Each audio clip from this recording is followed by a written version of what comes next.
Malaking billboard na yan ng malakas na hanging kasabay ng ulan sa Mumbai, India. Nabagsakan nito ang isang gasolinahan, ilang bahay at sasakyan.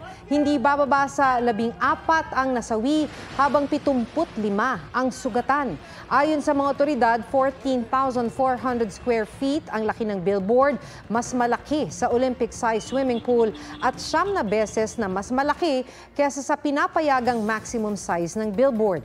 Wala ring permit ang kumpanyang nagmamay-ari ng billboard na itayo ito.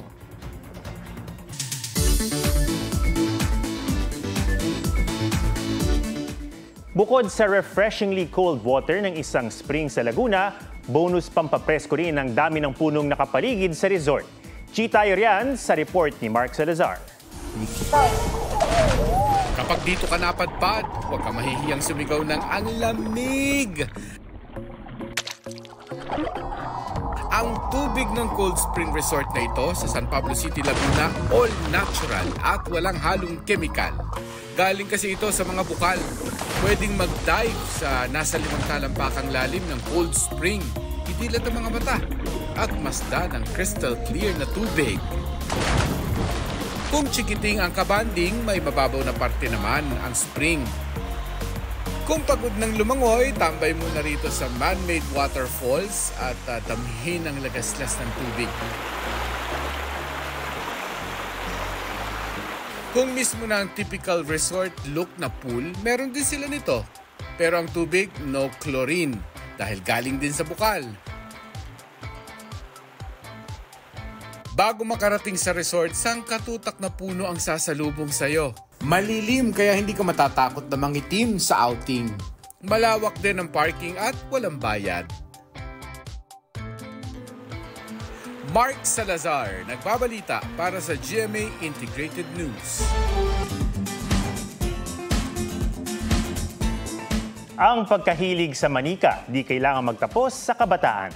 Ito ang naging peg ng isang nanay para makapagbigay saya sa netizens at syempre, bonding din nila ng kanyang anak. Pusuan na yan sa report ni Ian Cruz. Kari nga ho palang aking morning routine.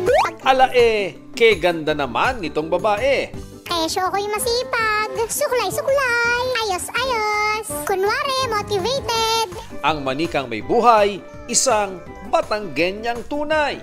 Si Trisha Mirambil, ang tiktokerist at kolektor ng mga merch ng sikat na laruang manika. Pero ang talagang nakahiligan niya, ang hatid nitong inspirasyon sa kanya.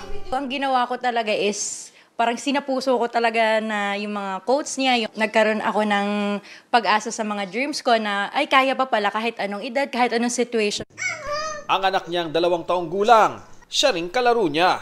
At dahil mahilig sa manika, ito na rin ang naging content niya online. Hala! May Barbie sa Batangas! Siyempre si Barbie, sasabihin niya lagi, anything is possible. Kasi siyempre ako ay naging mom agad nung 22 ako. So parang may times talaga na nadadown ako, na iniisip ko baka hanggang dito lang ako. Na-challenge din ako sa sarili ko, ano kayang pwedeng bago? So wala pa namang gumagawa ng Batanggenyan na Barbie na nagbabatanggenyan. So yun, doon ako nakapag-conceptualize na ito yung pala yung pwede kong gawin na bago naman. Pero bukod sa impersonation, hatid daw niya ang mensahe ng kanyang advokasya sa mental health awareness. Kasi ang ginagawa ko is inspiration. May mga comedy din akong video. So yun, at the same time, na-entertain din sila and na-inspire din daw sila. Pero sa tunay lang ang pagkagising ko, ako'y tutulog ulit. Ian Cruz, nagbabalita para sa GMA Integrated News.